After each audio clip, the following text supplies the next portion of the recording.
Assalomu alaykum. Men Jo'rabek Kulnazarov. Xudo xolasa bugungi videomiz ham manfaatli bo'ladi degan umidda. Bugungi mavzumiz, ya'ni biznesini kengaytirmoqchi bo'lganlar va passiv daromad, ya'ni qo'shimcha daromad qilmoqchi bo'lganlar o'rtasidagi mavzu haqida gaplashamiz. Hozirgi kunda milliy brendlar agar franshizaga o'tmasa, bozordan chiqib ketish ehtimoli juda katta. Tasavvur qiling, bitta brend shoshmasdan o'zim investitsiya qilaman, yiliga 2 ta, 3 ta ochib kengayaman desa, uni konkurenti bo'lgan brend shunday keldida franshizadan foydalanib tezda bozorga kirdi. Chunki uni konkurenti bo'lgan brend zo'r bo'lgan, yaxshi bo'lgan lokatsiyalarni franshiza sotib tezda lokatsiyalar egallab oladi, avtomatik bozordan chiqib ketadi. Mana misol uchun mashhur bo'lgan McDonald's bo'lsin, KFC bo'lsin yoki Domino's bo'lsin, ular mana shunaqangi 30 mingta, 20 mingta shoxobchalarga qanaqa qilib erishdi? Ular franshiza orqali erishdi. Ya'ni qisqa muddatda bunaqangi muvaffaqiyatga erishishlik uchun bu franshiza orqali erishadi-da. Mana misol uchun bitta statistik ma'lumot aytay. McDonald'sda mutaxassisi qani bittadan bir kunda bitta shoxobchasiga borib, biznesimiz qalay ketyapti deb o'rganmoqchi bo'lib, bir kunda vaqt ajratsa, 100 yildan ortiq vaqt ketadi. Ya'ni inson fiziki ulgurib bo'lmaydi. Buni faqat franshiza orqali kengaytirishlik mumkin. Misol uchun YouTube formulasi. YouTube qanaqa qilib, masalan, shunaqa ma'lumot borki, YouTube'ni ko'rib umringiz yetmaydi deydi. YouTube'ni ko'rib oxiriga yetib bo'lmaydi, umringiz yetmaydi. Qanaqa qilib u shunaqangi muvaffaqiyatga erishdi? Chunki har bir insonni YouTube'ga video qo'yishlikka imkoniyat berdi. Masalan, 7 milliard aholi bo'lsa, o'shalardan xohlaganday, masalan, reels nima deydi, videolarni qo'ydi. Hamma xohlagancha, misol kimdir 10 ta video qo'yadi, kimdir 5 ta qo'yadi, kimdir 50 ta qo'yadi. Hamma nima bo'lgandan keyin bitta inson uni oxiriga yetib bo'lmaydi. Xuddi shunaqa biznesni kengayishlik uchun agar buni passiv daromad qilmoqchi bo'lganlar uchun imkoniyat qilib siz mana bu sohani brendni qurdim, zo'r, yaxshi ketyapti. Endi men Yunusobodda ochdim. Chilonzorga ham xuddi shu narsani ochib daromad qilishing mumkin deb passiv daromad qilmoqchi bo'lganlarga imkoniyat qilib bersangiz, albatta Chilonzorga kimdir franshiza sotib oladi-da.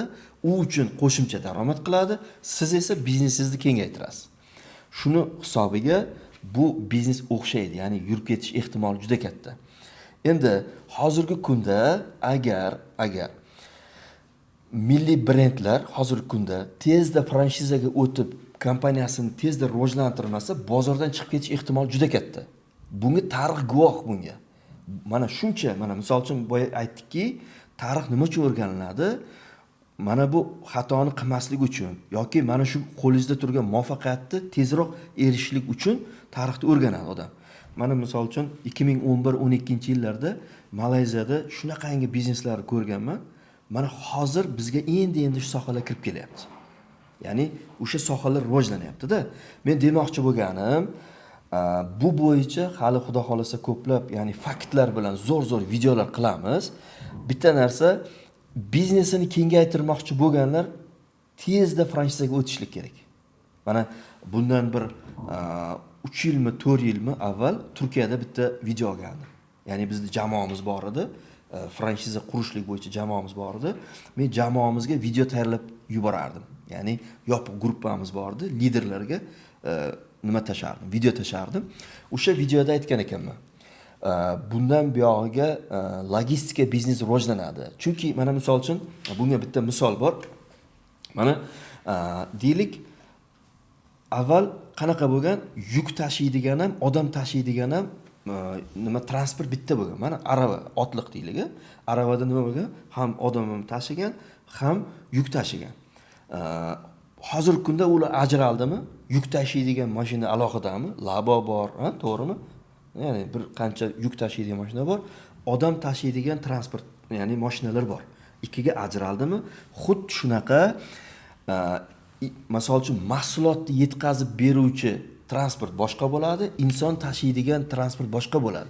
Chunki hozirgi kunda misol uchun nimani ko'ring, mahsulotlarni hozirgi kunda ko'ring, hozirgi kunda ancha rivojlandi, lekin bir 3 yil, 5 yil avval odam tashiydigan transport mashinada dastavka tashib yurardi.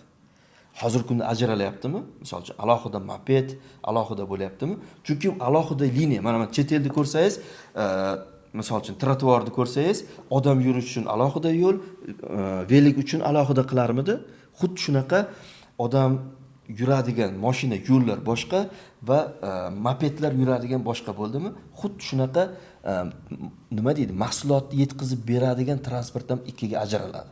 Mana 3 yillar avval o'sha nimani aytdik, mana bugungi kunga kirib keldi-da. Men aytmoqchi bo'lganim, agar yana bir marta aytaman, biznesni rivojlantirmoqchi, ya'ni biznes kengaytirmoqchi bo'lganlar tezda franshizaga upakovka qilib, franshizaga tayyorgarlik ko'rib, tezroq franshizani sotib, uni kengaytirib, ya'ni lokatsiyalarni tezroq egallab olish kerak bo'ladi. Bir paytlar keladi, lokatsiyalar jangi bo'ladi. Lokatsiyalar, misol konkurentlar orqali tezda lokatsiya bo'ladi.